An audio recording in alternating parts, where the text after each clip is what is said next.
अस्सलाम वालेकुम नाजरीन। पिछली किस्त के आखिर में आपने देखा कि क्लिज अपने बेटे से कह रहा था कि कल हम अरूज और उसके छोटे भाई से मिलने जाएंगे। इस किस्त के आगाज़ में अगला दिन शुरू हो जाता है। अरूज एक जैकेट पहन रहा था। यह देखकर अरूज की बीवी दिस्पीना कहती है, आप कहाँ जा रहे हैं? अरूज कहता है, मैं सराय जा रहा हूँ। दिस्पीना कहती है, मुझे आप पता चला कि आप इतना तैयार होकर क्यों जा रहे हैं। आपने अच्छा सोचा ताकि इज़ाबेल आपको साफ कमीज़ में देख सके। अरूज कहता है, तुम ये किस किस्म की बातें कर रही हो? दिस्पीना कहती है, जब इंसान चार दीवारी में तन्हा होता है तो वो नहीं जानता कि क्या सोचना है, लेकिन शुक्र है कि तमाम पड़ोसी इस बारे में बात करते हैं। हर कोई बाबा अरूज का सराय में कसरत से जाने के बारे में बात करते हैं। अरूज कहता है, मुझे नहीं मालूम वो किस बारे में बात कर रहे हैं, लेकिन मैं जानता हूँ कि मेरी दिस्पीना कभी उनकी बातों पर यकीन नहीं करेगी और वो जानती है कि अरूज सिर्फ कारोबारी सिलसिले में वहाँ जाता है और इससे ज़्यादा कुछ नहीं चाहता। दिस्पीना कहती है, और जिस अरूज को मैं जानती हूँ वो कभी अपनी दिस्पीना को छोड़कर उस औरत इज़ाबेल के सराय में नहीं जाएगा। इसके बाद सराय का मंजर सामने आता है। इज़ाबेल गुस्से में इलियास को कहती है, मैं देख रही हूँ कि तुम नहीं बदले, लेकिन तुम्हारे इर्द गिर्द लड़कियाँ बदलती रहती हैं।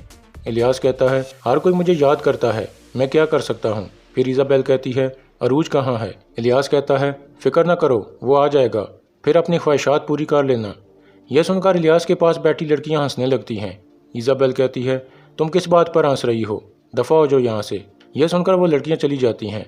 इतने में अरूज आ जाता है। इलियास कहता है, अरूज आगा आ गए, तुमने लड़कियों को भेज दिया, लेकिन तुमने मुझे मुश्किल में पड़ने से बचा लिया।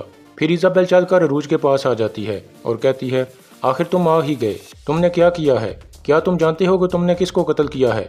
अरूज कहता है, इज़ाबेल, इतना गुस्सा एक दिन तुम्हारी खूबसूरती को ख़राब कर देगा। फिर इज़ाबेल कहती है, तुम्हारे इत्मीनान की वजह तुम्हारी लाइल्मी नहीं है, बल्कि तुम्हारी हमाकत है। अरूज मुस्कुराकर इज़ाबेल को बैठने को कहता है और फिर कहता है, यह हमारी लाइल्मी या हमाकत की वजह से नहीं है, हम पुरसकून हैं क्योंकि हम खौफजदा नहीं हैं। इज़ाबेल कहती है, वो आदमी वहशी जानवरों की तरह हैं, उन्होंने ये जानते हुए भी तुम पर हमला किया कि उस जहाज़ में इस सराय के मुहाफिज थे। क्या तुम जानते हो कि इसका क्या मतलब है? वो हमसे, इस सराय से और यूनिटा से लड़ने से नहीं डरते। अरूज कहता है, इलियास, क्या तुम्हें समझ आई है? इलियास कहता है, मुझे मुकम्मल तौर पर समझ नहीं आई आगा रईस, लेकिन जब तक मैं समुंदर के मेमने पोसाइडन को मार न दूँ मुझे नहीं लगता कि मुझे समझ आएगी। फिर दोनों भाई हंसने लगते हैं। इसके बाद इज़ाबेल कहती है, अरूज, मैं सिर्फ इतना कहती हूँ कि तुम इंतज़ार करो और ज़्यादा मुहतात रहो। मेरे बाबा को इस मामले के मुतल्लिक दूसरे मेंबरान से बात करने दो, इस मामले को मिलकर हल करते हैं। अरूज कहता है, ठीक है, अब तुम फिक्र ना करो। इसके बाद सराय के बाहर का मंजर सामने आता है। जहाँ क्लिज अपने बेटे के साथ सराय में दाखिल होता है तो लोग उसे खुश आमदीद कहने लगते हैं। शाहीन कहता है, इस सराय में गिरने की बजाय मैं अरूज को कज़ाकों के हाथों कत्ल होता देखना चाहूँगा। क्लिज कहता है, मेरी बात सुनो बेटा, सबसे गहरा कुआं तकब्बुर है, तुमने गिरने की बात की है, बस इसमें मत गिरना, मैं तुम्हें बाकी हर चीज़ से बचा लूँगा, लेकिन अगर तुम इस कुएं में गिर गए तो मैं ना तुम्हें अपनी साख से बचा सकूँगा और ना अपने बाजुओं से। अंदर इज़ाबेल अरूज से कह रही थी, तुम अपने दूसरे काम के लिए भी तैयार रहो, एक ताजिर को हमारे मुहाफिज चाहिए, मैंने उसको तुम्हारी तजवीज़ दी है। अरूज कहता है, हम हमेशा तैयार रहते हैं, उनसे मिलते हैं और देखते हैं कि उनके पास क्या सामान है, तुम उनसे कीमत के बारे में बात करो। इतने में क्लिज सराय के अंदर दाखिल होता है तो लोग उसे खुश आमदीद कहने लगते हैं। इसके बाद इज़ाबेल का खास आदमी इज़ाबेल को बताता है कि क्लिज साहब आए हैं। फिर अरूज और उसका भाई भी बाहर की तरफ आ जाते हैं। अरूज क्लिज का हाथ चूमता है तो वो कहता है, हमेशा अपना सर ऊंचा रखो ताकि हम तुम्हारी तरफ फख्र से देख सकें। फिर वो दोनों गले मिलते हैं। इसके बाद अंतुआन के जहाज़ का मंजर सामने आता है। उसका खास आदमी उसे बताता है कि जनाब, वो आदमी जो अपने आप को समुंदर का सुल्तान कहता है, वो आदमी जिसने आपके भाई को कत्ल किया, वो अपने भाई के साथ तिजारती जहाज़ में मुहाफिज के तौर पर काम करता है। वो दो गरीब मलाह हैं जो अस्कंदरिया के कज़ाकों के साथ घूमते हैं और छोटे मोटे काम करके अपना गुजारा करते हैं। और पता चला है कि उनके दो और भाई भी हैं, खिजर और इसहाक, जो अपनी पुरसकून ज़िंदगी गुजार रहे हैं। अंतुआन कहता है, चलो पहले उनका सुकून बर्बाद करते हैं, हम मदलीली जा रहे हैं। दूसरी तरफ मदलीली में इसहाक बर्तन बनाने में मसरूफ़ होता है। इसहाक की बीवी कहती है, क्या आज आप दुकान पर नहीं जा रहे? इसहाक कहता है, मेरा दिल नहीं कर रहा, मुझे खिजर की हरकतें बिल्कुल पसंद नहीं आईं, वो काफ़ी अरसे से यहाँ नहीं था और आते ही उस्ताद सलमान के पास चला गया, वो कल फजर से गायब है और ज़रूर कुछ कर रहा है, अगर उसे भी अरूज की तरह समुंदर से मोहब्बत हो गई तो अच्छा नहीं होगा। इसहाक की बीवी कहती है, नहीं जनाब, आप खिजर को नहीं जानते, वो कभी आपकी बात से इनकार नहीं करेगा। इसहाक कहता है, अरूज और खिजर में क्या फ़र्क है? दोनों मेरे साथ नहीं हैं, मुझे नहीं मालूम कि दोनों कहाँ हैं। दूसरी तरफ खिजर काली मनोज की एक दुकान में मौजूद था और कोई चीज़ बनाने में मसरूफ़ था। दूसरी जानिब पेत्रो का कमांडर उसे बताता है, जनाब हमने मरबूत झील में अयूब को ढूंढ लिया है। पेत्रो कहता है, मैं जानता हूँ कि तुमने उसे बहुत मुश्किल से तलाश किया है, जल्द ये शिकार खत्म हो जाएगा, जंग की तैयारियां फौरन शुरू करो। फिर पेत्रो डीगो से कहता है, हम वो राज जानने वाले हैं जिसके लिए हमने उनलस की पूरी लाइब्रेरी को लूट लिया था। डीगो कहता है, क्या इस जदोजहद का कोई फ़ायदा होगा? पेत्रो कहता है, मैं तुम्हें एक राज बताता हूँ कि स्लेबी जंग का आगाज़ पोप के हुक्म से हुआ था। एक सल्तनत उसी राज की वजह से तबाह हो गई और उस राज की बदौलत एक नई सल्तनत कायम हुई। हम नहीं जानते कि यह राज क्या है। यह राज एक बहुत कीमती बेमिसाल खजाना है। हम सिर्फ इतना जानते हैं कि पहला आदमी उस राज को जानता है। डीगो कहता है, पूरी दुनिया में बजने वाली घंटियां इस राज पर मुनसर हैं। इस राज की जानिब एक कदम बढ़ाने के लिए अगर ज़रूरत पड़ी तो मैं पूरी दुनिया के तमाम घंटाघर तबाह कर दूंगा। दूसरी तरफ खिज़र ने लोहार को एक बोरी में बंद किया हुआ था। फिर वो उठने की कोशिश करता है तो खिज़र उसे डंडा मारकर दोबारा बेहोश कर देता है। थोड़ी देर बाद पेत्रो उस दुकान में पहुंचता है और कहता है, क्या सब कुछ तैयार है? खिज़र कहता है, जी जनाब।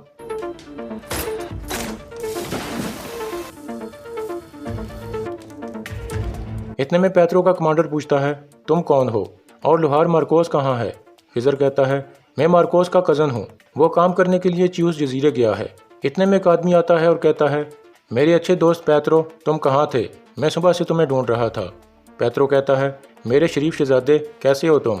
फिर वो सब बाहर चले जाते हैं। दूसरी तरफ सिकंदरिया में खलीज अरूज और उसके भाई को कह रहा था कि तुमने बहुत अच्छा काम किया है बहादुरो, अब तुम दोनों हमारे बेटों की तरह हो। सिर्फ हमें नहीं बल्कि तमाम समुद्रों से प्यार करने वाले मुसलमानों के लिए फ़ख्र का बायस बने हो। इतने में शाहीन गुस्से में आकर बाहर चला जाता है। जाफर उसे कहता है, शाहीन साहब, मैंने आपके वालिद को पहली दफ़ा इतना खुश देखा है। बाबा अरूज और इलियास खतरनाक हैं। यह सुनकर शाहीन और गुस्से में आ जाता है। इसके बाद जाफर इजाबेल के वालिद के पास पहुंच जाता है और कहता है, जो आपने सोचा था कि नहीं होगा वो सब कुछ हो रहा है। जनाब खलीज साहब उठकर आपके सराय में आ गए हैं, आपको जल्द कोई कार्रवाई करनी होगी। इजाबेल का वालिद एक सिक्कों की थैली जाफर को देता है और कहता है, ये काफ़ी होगा, लेकिन ध्यान से, अगर तुम इसे संभाल ना सके तो ये मामला एक तबाही के साथ ख़त्म हो जाएगा और मैं तुम्हें इस तबाही से नहीं बचा पाऊंगा। फिर जाफर कहता है, जनाब कोई तबाही नहीं होगी। इसके बाद काली मनोज के साहिल का मंजर सामने आता है, जहाँ ज़ैनब डॉक्टर जीवानी के पास पहुँच जाती है। डॉक्टर जीवानी कहता है, मैं आपको यहाँ देखकर हैरान हुआ, आपको समुद्र का सफ़र पसंद नहीं था। ज़ैनब कहती है, मैं उस छोटे बच्चे को इस तरह तकलीफ में नहीं देख सकती थी, इसलिए मैं यहाँ आई हूँ, वरना मैं कज़ाकों की सरजमीन पर कदम नहीं रखना चाहती थी। आप भी मेरी तरह लोगों को शिफा देने की कोशिश कर रहे हैं। डॉक्टर जीवानी कहता है, फिक्र मत करें, मैंने गलत नहीं समझा। अद्वियात के लिए दरकार अज्जा ये हैं। दूसरी तरफ कुछ लोग घंटी लगाने में मसरूफ़ होते हैं।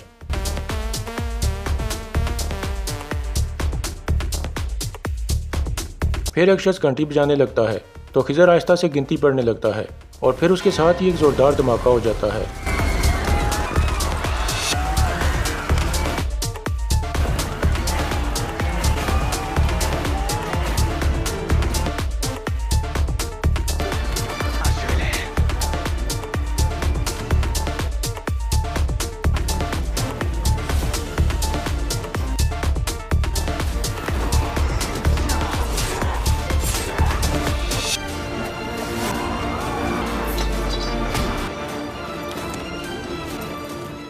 इसके बाद पेत्रो का कमांडर कहता है, मुझे वो लोहार चाहिए, उसे तलाश करो।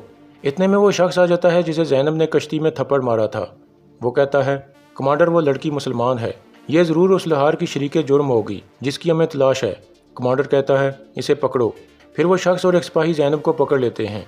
कमांडर कहता है, हम इसे किले लेकर जाएंगे, मैं इससे कीमत वसूल करूँगा। दूसरी तरफ शहजादा मुराद और उसके कुछ सिपाही भाग रहे होते हैं और खिज़र उनका पीछा कर रहा होता है।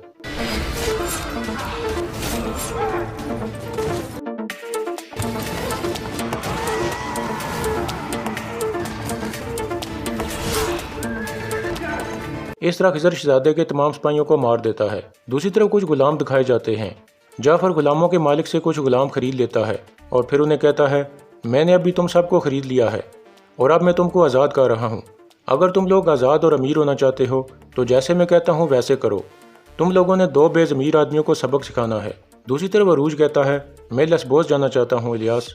इलियास कहता है, क्या मुस्तकिल तौर पर? अरूज कहता है, नहीं, मैंने दिस्पीना के साथ बात की है। मुझे इसहाक आगा और खिज़र को देखे कई साल हो गए हैं, मेरे भतीजे बड़े हो गए होंगे। इलियास कहता है, लेस्बोस के कोस्तास कप्तान ने मुझे बताया है کہ ہمارا ایک اور بھتیجا ہونے والا ہے اور میرے آقا اسحاق خوش ہیں۔ عروج کہتا ہے میں اسحاق آقا سے ناراض نہیں ہوں، لیکن وہ یورگو، اس نے اپنی بیٹی کی مجھ سے شادی نہیں ہونے دی تھی کیونکہ ہم دشمن ہیں، اسی نے ہمیں الگ کیا۔ الیاس کہتا ہے یورگو کی کوئی بات نہیں ہے، اس نے آپ سے شادی نہیں ہونے دی، لیکن پھر بھی دسپینا آپ کے پاس آ گئی۔ عروج کہتا ہے تم ٹھیک کہہ رہے ہو، اسی لیے دسپینا وہاں جانا چاہتی ہے، وہ سوچتی ہے کہ ہم صلح کر لیں گے۔ الیاس پوچھتا ہے کیا آپ صلح کریں گے؟ عروج کہتا ہے اگر یہ مجھ پر ہوتا تو بڑے شوق سے، لیکن مجھے نہیں لگتا کہ وہ راضی ہوگا۔ دوسری طرف ساحل پر ایک شخص کھڑا ہوتا ہے جو دراصل دسپینا کا والد تھا، اور کشتی پر انطوان اور اس کے آدمی آ رہے ہوتے ہیں۔ پھر دسپینا کا والد انہیں خوش آمدید کہتا ہے اور پھر کہتا ہے اب تم ہمارے آدمی ہو، انریکو کے قتل کے بارے میں کہانیاں گردش کر رہی ہیں۔ انطوان کہتا ہے میرے غصے کی شہرت انریکو کو نہیں بچا سکی۔ دسپینا کا والد کہتا ہے تمہارے نقصان نے مجھے بہت پریشان کیا ہے انطوان، تمہارا بھائی ایک بہادر آدمی تھا، جن لوگوں نے تمہیں تکلیف دی ہے انہیں اذیت میں مرنا ہے۔ انطوان کہتا ہے اسی لیے میں یہاں آیا ہوں یورگو، پہلے اسحاق اس درد کا مزہ چکھے گا جو میں نے چکھا ہے، میں اس کا دل چیر دوں گا۔ یورگو کہتا ہے وہ طویل عرصے سے اس قیمت کے مستحق ہیں۔ انطوان کہتا ہے انہوں نے میرے بھائی کو قتل کیا، لیکن آپ ان سے اتنی نفرت کیوں کرتے ہو؟ یورگو کہتا ہے تمہارے دشمن میرے دشمن ہیں، جس طرح اس نے تمہارے بھائی کو چھینا تھا وہ میری اکلوتی بیٹی کو بھی لے گیا تھا۔ جب سے اس نے میری بیٹی کو اغوا کیا ہے میں نے اسے ایک بار بھی نہیں دیکھا۔ پھر یورگو کہتا ہے میرا آدمی آپ کو دکھائے گا کہ اسحاق کہاں رہتا ہے، مجھے ان کے سامنے نہیں آنا چاہیے۔ پھر وہ سب وہاں سے چلے جاتے ہیں۔ دوسری طرف عروج اور الیاس بازار میں گھوم رہے ہوتے ہیں تو جعفر کے غلام ان کا پیچھا کرنے لگتے ہیں جن کو جعفر نے ان کے پیچھے لگایا تھا۔ دوسری طرف خضر شہزادہ مراد کو پکڑ لیتا ہے اور اسے بے ہوش کر دیتا ہے۔ اسی دوران پیترو کا کمانڈر زینب کو پکڑ کر لے جا رہا تھا کہ خضر ان کے سامنے آ جاتا ہے۔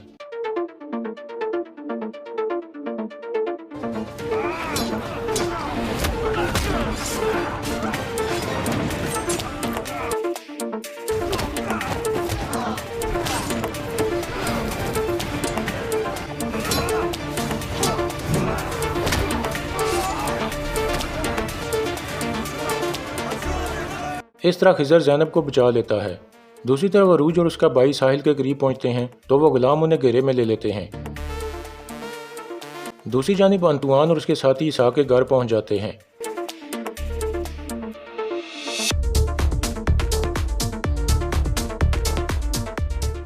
دوسری طرف خضر زینب کے ساتھ ہوتا ہے اور ساحل پر پہنچ جاتا ہے۔ اتنے میں بہت سارے سپاہی انہیں گھیرے میں لے لیتے ہیں۔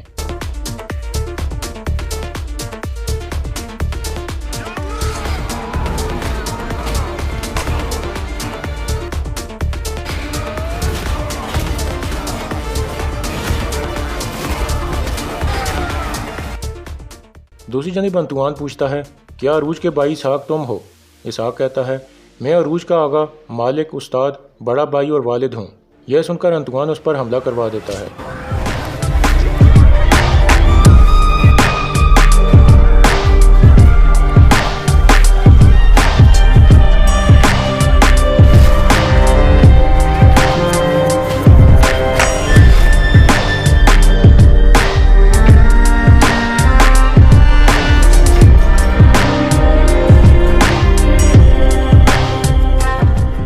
اس طرح اسحاق کی بیوی کو مار دیا جاتا ہے۔ یہ دیکھ کر اسحاق شدید غصے میں آ کر حملہ کر دیتا ہے اور کچھ آدمیوں کو گرا دیتا ہے، لیکن کچھ دیر میں انطوان کے آدمی اسے بے ہوش کر کے گرا دیتے ہیں۔ اس طرح چاروں بھائی ایک ہی وقت میں مختلف مصیبتوں میں پھنس جاتے ہیں اور یہاں اس قسط کا اختتام ہو جاتا ہے۔